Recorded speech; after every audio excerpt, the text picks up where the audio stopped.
Os santos são sinais da presença do ressuscitado na história. Hoje, dia 8 de agosto, celebramos São Domingos de Gusmão.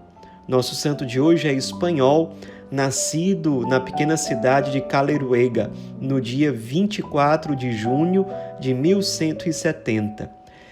Nasceu na família dos Gusmão, que era uma família muito rica, nobre e muito católica daquela região da Espanha.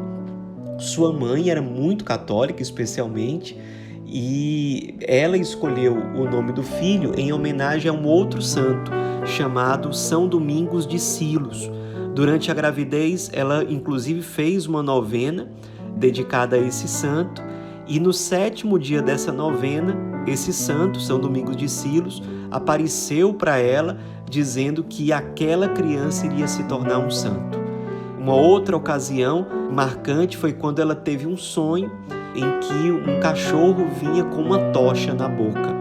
E depois ficou claro que aquela tocha seria o seu filho, que de fato foi uma grande luz para a igreja e para o mundo ali no século XIII, juntamente com São Francisco. São os dois grandes santos fundadores desse século e foram uma resposta providencial de Deus para a humanidade naquele contexto. Ele era também muito estudioso, tinha muita facilidade para os estudos, então ele se dedicou muito a isso. Por outro lado, ele tinha um equilíbrio muito grande entre uma profunda espiritualidade e uma profunda sensibilidade para com os doentes e os pobres. Certa vez, por exemplo, quando ele era adolescente, ele vendeu todos os pertences dele, tudo que ele tinha, inclusive na época não tinha livro como a gente tem hoje, mas ele vendeu até os pergaminhos que ele usava para estudar, vendeu tudo para dar tudo para os pobres e os doentes. Então ele sempre teve essas 3 dimensões, ao que parece, muito bem equilibradas: os estudos, a espiritualidade e a sensibilidade para com os pobres.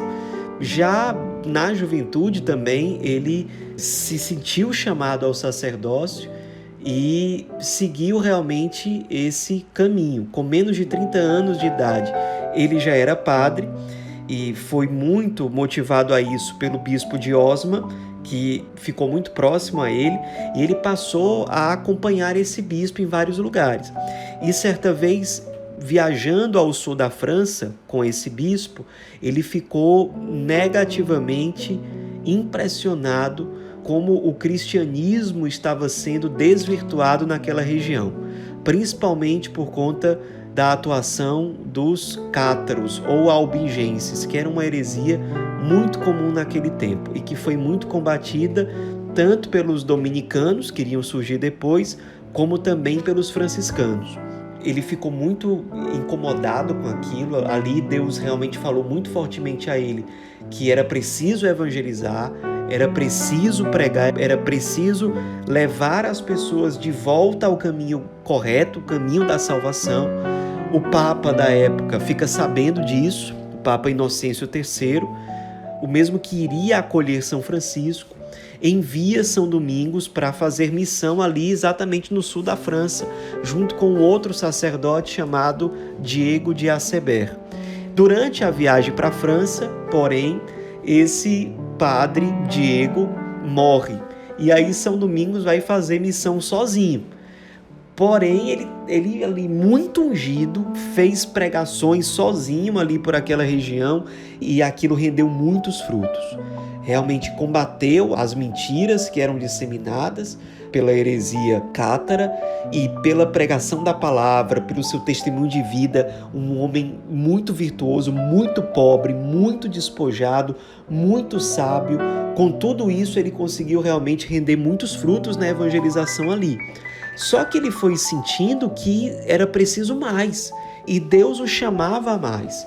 E de fato ele conseguiu ser um canal de Deus para atrair outros, principalmente jovens, para seguir aquele mesmo caminho de salvação e de evangelização. Então foi se formando um pequeno grupo de jovens, que no começo foi chamado de Irmãos Pregadores, que ele dirigia, e eles começaram a fazer missões juntos. Quando foram crescendo, foram se espalhando, e aí São Domingos percebeu que era a vontade de Deus que aquilo virasse de fato uma ordem religiosa, o que seria a ordem dos pregadores, porque o foco era realmente a pregação, o anúncio do evangelho com palavras, com testemunho de vida e dispostos a evangelizar, inclusive dando testemunho de pobreza. Não à toa, ele, junto com São Francisco, dá início a uma nova forma de vida religiosa na igreja, que são as ordens religiosas mendicantes.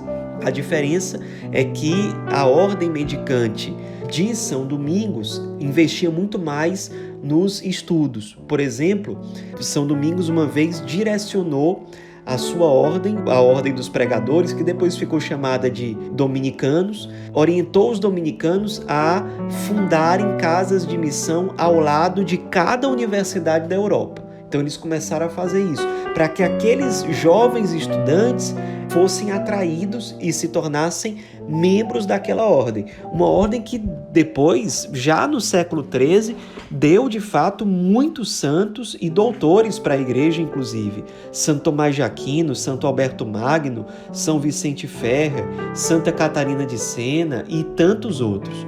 Falar em Santa Catarina de Sena, São Domingos, assim como São Francisco fundou uma segunda ordem feminina, ele fez a mesma coisa. No ano de 1207, ele fundou a segunda ordem dominicana, que era voltado para mulheres de vida contemplativa.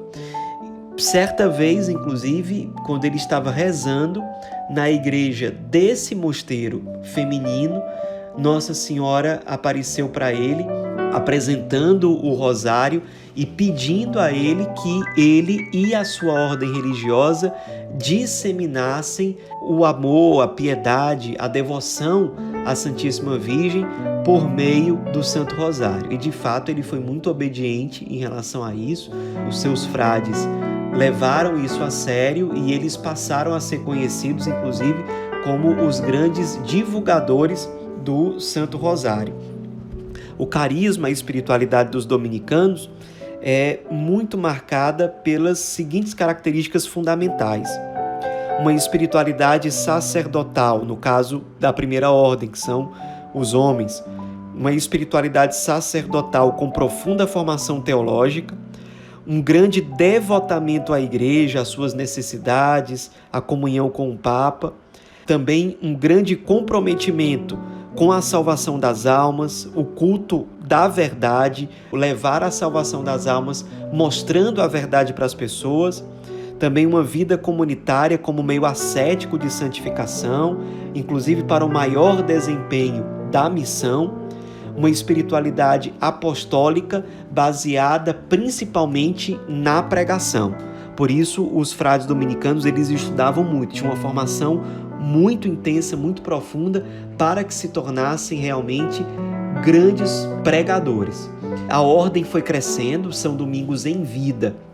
Ele viu realmente a sua ordem, a ordem fundada por ele, florescer por muitos lugares da Europa. Ele conheceu São Francisco viajando a Roma, os dois estavam indo visitar o Papa para pedir um reconhecimento pontifício dessas novas ordens que surgiam. Os dois realmente criaram uma amizade espiritual muito profunda, certamente partilharam, rezaram juntos. De fato, foram dois grandes luminares ali para a igreja no século XIII, dois fundadores de uma nova forma de vida religiosa, que são as ordens mendicantes. Se consumiu até o fim fazendo missão, fundando novas casas, acompanhando os seus frades, sendo às vezes enviado do Santo Padre em diversos lugares, seja para resolver questões diplomáticas, seja para fazer missão em lugares onde o cristianismo estava se perdendo, estava definhando. Morreu com 51 anos de idade apenas, no dia 8 de agosto de 1221. Todos já tinham tanta certeza da santidade dele, pelos frutos da sua evangelização, pela sua vida virtuosa, também pelos inúmeros milagres que ele realizava nos seus apostolados. Então, Tudo isso fez com que ele fosse canonizado apenas 13 anos depois da sua morte pelo Papa Gregório IX, que inclusive tinha sido seu amigo em vida, seu amigo pessoal. Seu corpo foi enterrado na Catedral de Bolonha. Logo depois da sua canonização, ele foi proclamado como padroeiro perpétuo e defensor da cidade italiana de Bolonha. Nos inspiremos hoje, portanto, nesse grande santo que foi grande resposta para a Igreja no seu tempo, para a humanidade no seu tempo, fundador de uma ordem muito marcante, muito importante na história da Igreja, uma ordem religiosa que deu à Igreja, além de tudo, muitos santos, alguns doutores da Igreja, que hoje está espalhada, continua espalhada em muitos países do mundo, e onde os frades dominicanos estão presentes, seja à frente de paróquias, ou colégios, ou seminários, ou casas de missão, ou tantas outras modalidades de apostolado, nessa congregação que é tão voltada para a evangelização, para a missão, dentro de um testemunho de pobreza, de despojamento, de oração, de amor à Santíssima Virgem, de divulgação do Santíssimo Rosário, de sensibilidade para com os pobres. Nos inspiremos nesse grande santo. São Domingos de Gusmão, rogai por nós.